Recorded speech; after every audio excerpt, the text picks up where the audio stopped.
বন্ধুরা, আমি এখন দাঁড়াই আছি চিটাগাং হজরত শাহ আমানত ইন্টারন্যাশনাল এয়ারপোর্ট তার গেটে।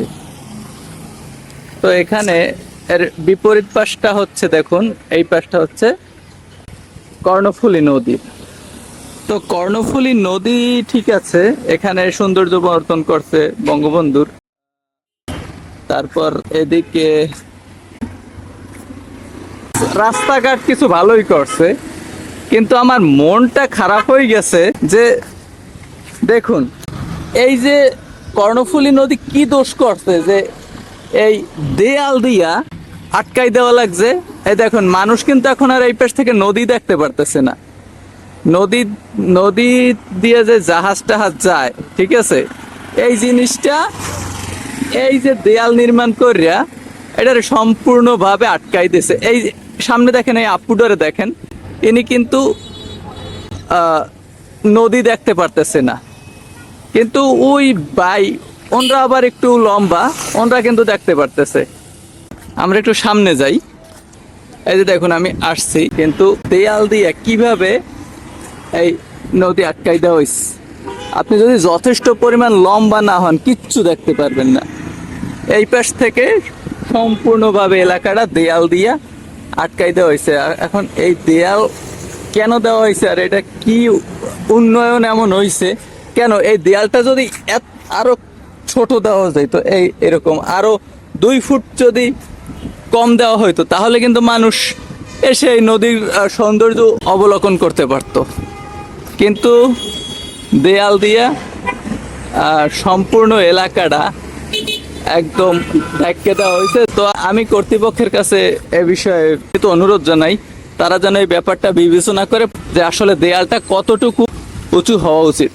এই কর্ণফুলী নদী যে কত সুন্দর, ছোট ছোট স্পিড বোট, নৌকা সহ এখান থেকে বড় বড় জাহাজ চলাচল করে। ওই দিকে বড় বড় জাহাজ, যা দেখে আপনি খুবই মানে বাচ্চা কাচ্চা এসে কিন্তু তাদের বিভিন্ন ধরনের বাস্তবসম্মত জ্ঞান অর্জন করার জন্য এই কর্ণফুলীর তীরে আসলে অনেক কিছু জানতে পারবে। কিন্তু এই যে দেয়াল প্রায় 4 ফুট বা 4.5 ফুটের মতো লম্বা, এই দেয়ালের এপারে বাচ্চা দাঁড় করিয়ে আপনি তাদের কিছুই শিখাতে পারবেন না। এই কর্ণফুলী নদীর ইতিহাস, চট্টগ্রামের ইতিহাস তো এই কর্ণফুলী নদীর উপরই ভিত্তি করে গড়ে উঠেছে। তো দেয়ালের ওপারে যে সৌন্দর্য, এইটা উপলব্ধি করতে হইলে আপনাকে এই দেয়াল ভাঙতে হবে।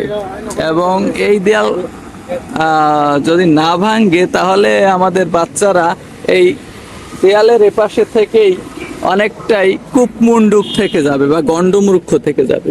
দেখুন এই পাশে কি সুন্দর এই যে জাহাজ। এই জাহাজ যদি ছোট বাচ্চাদের দেখাতে চান, তাহলে আপনাদের তুলে ধরতে হবে এই আকাশে। ওরা ওখানে দাঁড়িয়ে সুন্দরভাবে যে দেখবে, সেই ধরনের কোনো ব্যবস্থা রাখে নাই আমাদের এই দেয়াল যারা নির্মাণ করছে। তো আমি আসলেই এই দেয়ালকে কোনোভাবেই মেনে নিতে পারছি না। বন্ধুরা দেখুন, এই পর্যন্ত দেয়াল করছে এবং বাকি যে অংশ আছে দেয়াল, তাতেও দেয়াল করা হবে। ওই যে আগের দেয়াল ভাঙিয়ে ফেলা হয়েছে। তো বুঝতেই পারতেছেন যে আসলে পুরো কর্ণফুলী নদীটা এখানে, অর্থাৎ ওই সিমেন্ট ক্রসিং থেকে এমন কোনো জায়গা এই পর্যন্ত নাই যেখান থেকে আপনি একটু নদীর সৌন্দর্যটা দেখতে পারবেন। আর এইখান থেকে যে 2-1 কিলোমিটার আছে, মানুষ একটু এসে বসে, সেখানেও এরকম ওই যেভাবে দেয়াল করা হয়েছে, এইখান থেকেও সেভাবে দেয়াল করে দেওয়া হবে। তো এই হচ্ছে আমাদের উন্নয়ন। আর বন্ধুরা, আমার চ্যানেলটা আপনারা একটু সাবস্ক্রাইব করেন, আর আমার পেজটাও একটু ফলো দেন। কারণ আসলে ভিডিও বানাই তো আপনাদের জন্যই, আর আপনারা সাপোর্ট করলে হয়তো আরো সামনে ভিডিও বানাতে পারবো। তো দেখুন এই পাশে হচ্ছে কাপকো সার কারখানা।